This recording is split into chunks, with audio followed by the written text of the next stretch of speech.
Hello అండి, నేను మన అడగట్ల ఝాన్సీ ఛానల్ నుండి మాట్లాడుతున్నాను. ఈరోజు ఒక రెసిపీ చూపిస్తాను, చూడండి.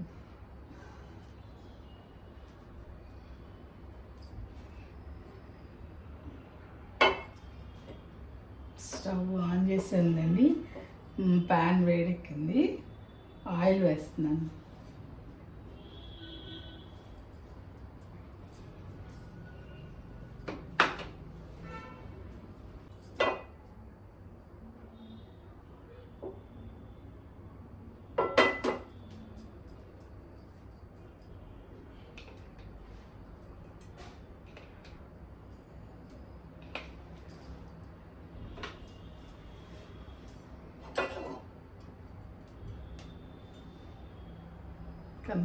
దాదాపు 10-12 స్పూన్లు వేసానండి. అయితే ఈరోజు ఇప్పుడు మనం చేసేది చేపల పులుసు అన్నమాట.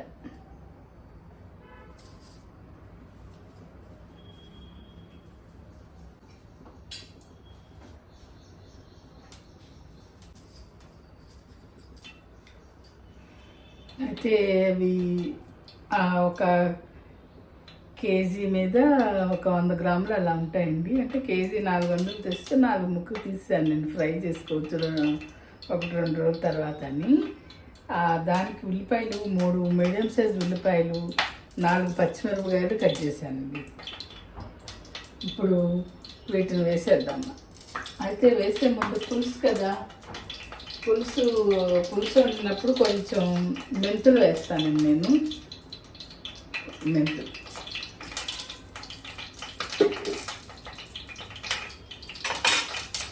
ఈ ఉల్లిపాయలు కూడా వేసేస్తున్నాను.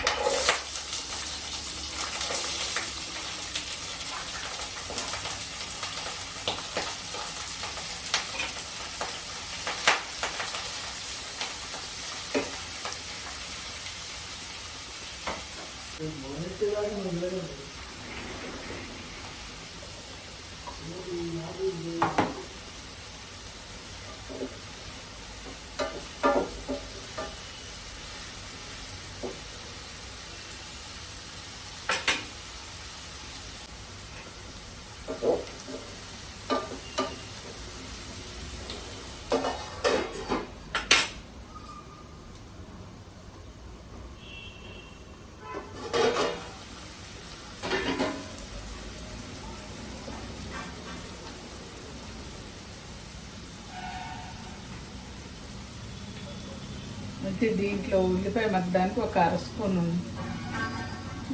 ఉప్పు వేస్తున్నానండి.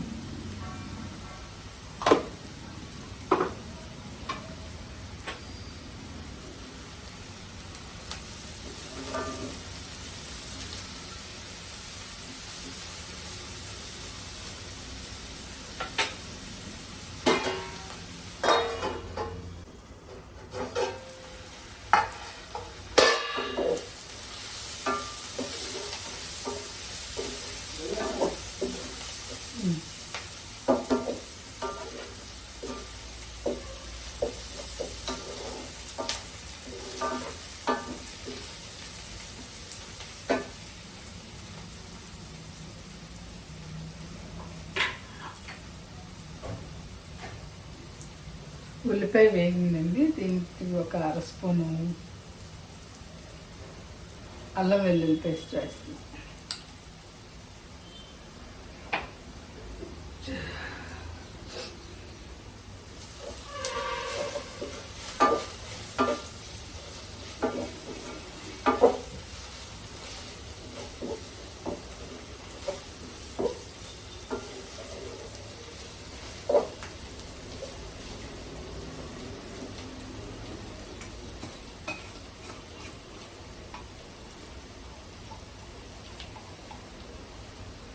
కాస్త పసుపు,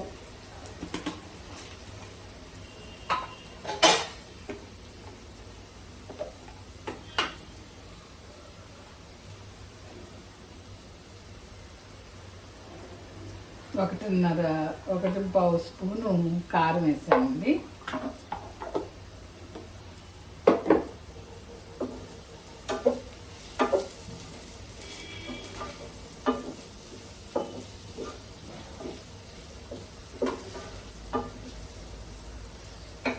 కారం వేగుతుంటుంది. అయితే ఇప్పుడు మనం చేసేది చేపల పులుసు అన్నమాట. దీనికి ఒక 1.5 స్పూన్ అల్లము, 1 స్పూన్ ఉప్పు,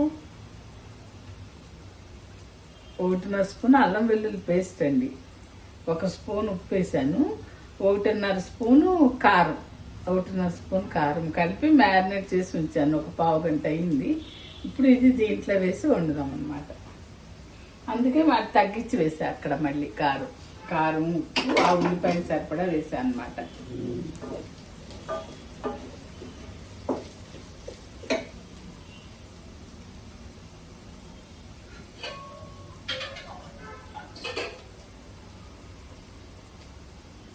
అయితే చింతపండు ఇదిగోండి, ఇది నానబెట్టేసి ఉంచాను.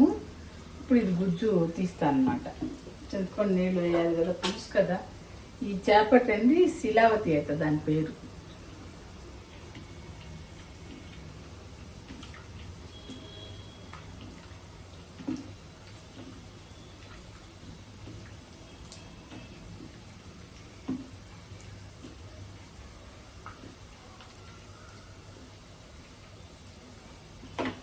ఇలా చక్కగా మెత్తగా చేసేస్తే రసం బాగా వస్తుంది కదా. నానబెట్టి ఉంచాను.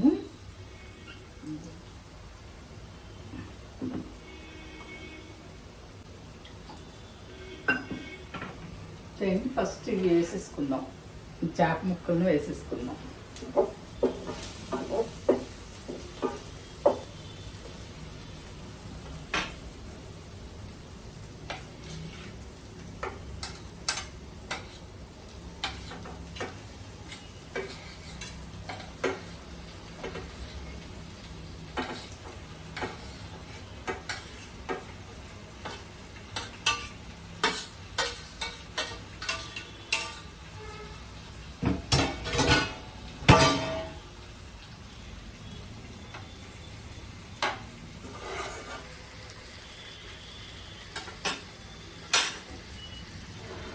చేప ముక్కలు నేను కలిపేటప్పుడు జాగ్రత్తగా కలపాలండి, లేకపోతే చితికిపోతాయి. ఈ ఉల్లిపాయ కలిసేట్టుగా కొంచెం ఇట్లా కలపాలన్నమాట.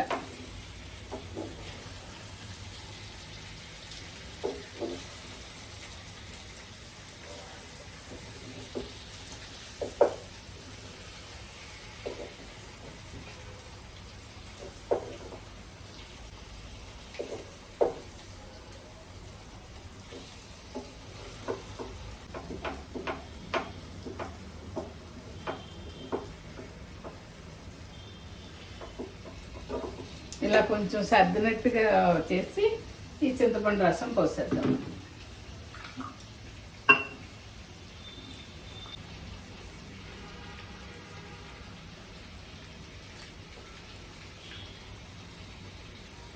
పిప్పి పడకుండా కొంచెం చెయ్యి అడ్డు పెట్టేసి పోసుకోవడమేనండి.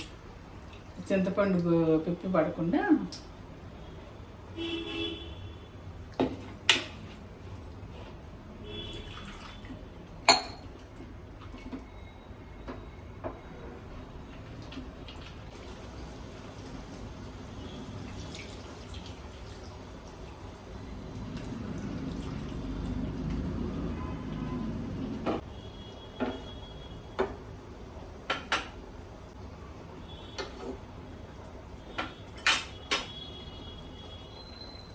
అయితే దీన్ని ఇప్పుడు కొంచెం అడ్జస్ట్ చేసుకోవాలండి, ముక్కలన్నీ సరిగ్గా మునిగెట్టుగా అన్నమాట.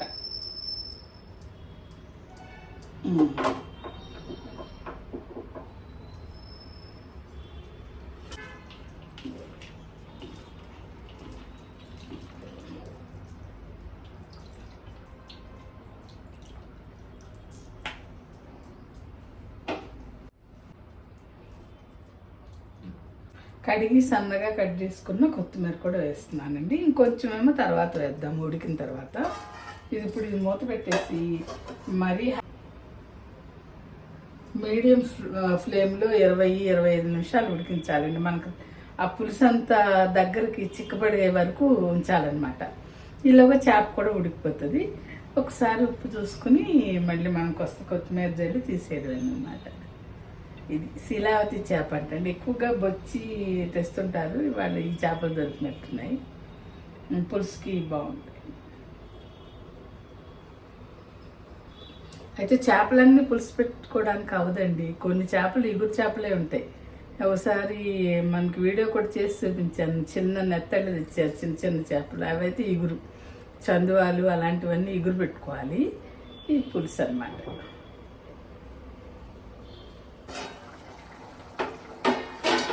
ఒకసారి కలుపుదామండి. కలిపేటప్పుడు గరిటె పెట్టి కలిపితే పాడవుతుందండి చేప, ఇట్లా చితికినట్టు అయిపోతుంది. జాగ్రత్తగా ఇలా కొంచెం మంట తగ్గించుకుని, స్టవ్ ఫ్లేమ్ తగ్గించుకుని ఇలా ఇలా కలుపుకోవడం అన్నమాట.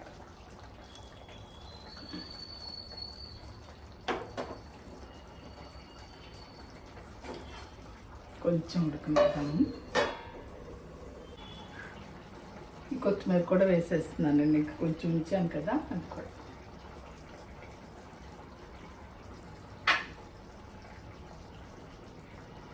అయితేనండి చేపలు మనకి తెచ్చినప్పుడు అక్కడే కట్ చేయించి తీసుకొస్తారు, బాగు చేయించి. పైన పొలుసులు అవన్నీ వాళ్ళే తీసేస్తారు, చక్కగా సన్నగా కట్ చేసి ఇస్తారు అన్నమాట.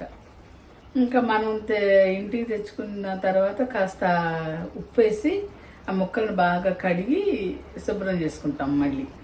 అయితే ఎక్కడైనా పొలుసులు లాంటివి ఉంటే కూడా తీసేసుకోవాలి. కానీ బాగానే వాళ్ళు పొలుసులో ఏం ఉండనివ్వట్లేదులేండి. అయితే చేప ముక్క కట్ చేసినప్పుడు లోపల పొట్ట భాగంలో ఒక నల్లటి పొర, ఒక లేయర్ ఉంటుందండి. అంటే ఒక్కో దానికేమో కట్ చేసినప్పుడే పోతుంది, ఒక్కో దానికి ఆ పొట్ట భాగం ఉన్న చోట మాత్రం మెత్తగా ఉన్న ముక్క ఉంటుంది. ఆ ముక్క దగ్గర మాత్రం ఇదిగోండి, ఇలాంటి ముక్కల దగ్గర ఈ లోపల కొంచెం నల్ల పొరలా ఉంటుంది అన్నమాట. అది పొర మనం కడిగినప్పుడు మెల్లగా ఇలా రుద్ది తీసేయాలి. చేతి సరిగ్గా రావట్లేదంటే కొంచెం ఉప్పు అద్దుకున్న గరుగ్గా అక్కడ రాసేసి ఇలా లాగేస్తే ఆ నల్ల పొర లాంటిది వచ్చేస్తుందండి. అది తీసేయాలి కంపల్సరీ. అది తీసేసి అప్పుడు శుభ్రంగా 3 సార్లు, ఒకసారి ఉప్పుతో కడిగి ఇంకో 2 సార్లు చక్కగా మంచినీళ్ళతో కడిగేసుకుని ఉంచుకోవాలన్నమాట. ఇప్పుడు ఇట్లా ఉన్నప్పుడు కొంచెం ఉప్పు చూసుకోవచ్చండి మనం. చూద్దాం.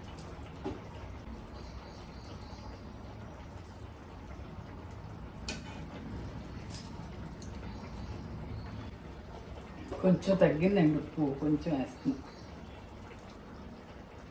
ఇంకో 1/2 స్పూన్ వేస్తున్నాను.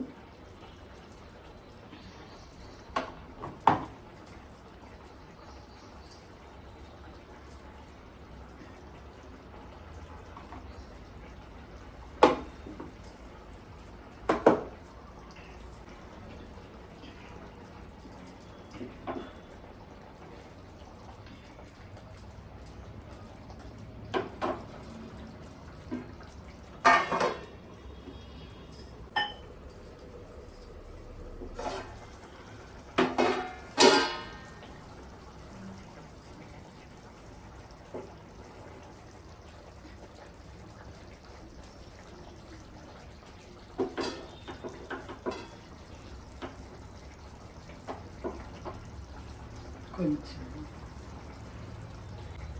ఇంకొక 5 నిమిషాల నుంచి తీసేది.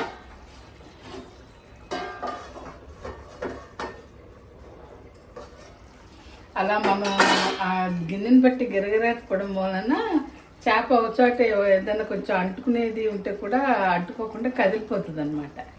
అప్పుడు అంటుకోకుండా ఉంటుంది. అందుకని అలా తిప్పడం అనమాట. గరిటతో ఇలా తిప్పితే మొత్తం చితికిపోతుంది. చేపల కూర వండడంలో మెయిన్ అదే, గరిటతో కదపకుండా చేయాలి.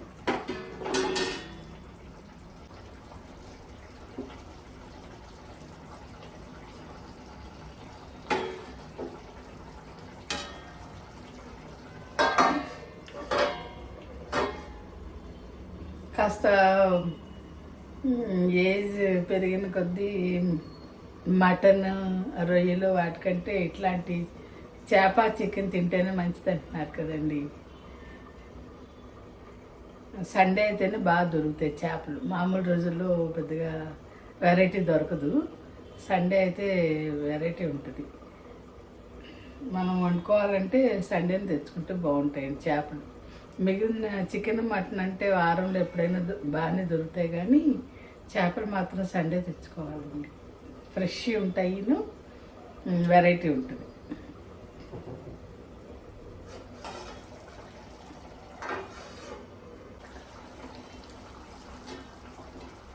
అయిపోయిందండి మన చేపల పులుసు. అలా కొంచెం దగ్గరికి చిక్కబడేదాకా. ఇప్పుడు ఇంకా వేడి తగ్గితే ఇది కూడా దగ్గరకు వచ్చేస్తుంది అనమాట. ఇంకా సరిపోతుంది. మన చేపల పులుసు రెడీ అయింది. ఎలా చేశానో కామెంట్ చేయండి.